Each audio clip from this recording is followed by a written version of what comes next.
একটা ভাইয়ের কাছে দিদি বা বোন থাকাটা হচ্ছে খুবই মানে মানে মূল্যবান, খুবই গড গিফটেড জিনিস। তো আমারও দুটো দিদি আছে, আমার থেকে অনেক বড় তারা।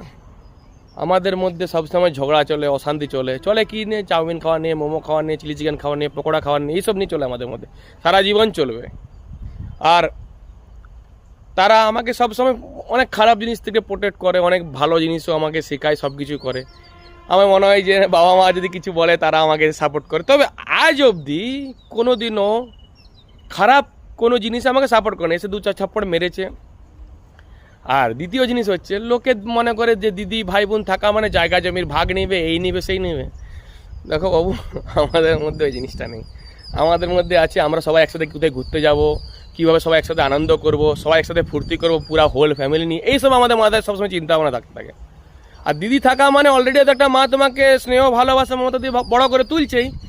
আর দুটো দিদি থাকা মনে হয় যেন তারাও মায়ের মতন স্নেহ মমতা ভালোবাসা দিয়ে তোমাকে বড় করে তুলছে। তো দিদি থাকাটা একটা কি বলবো, মানে আশীর্বাদ ভগবানের।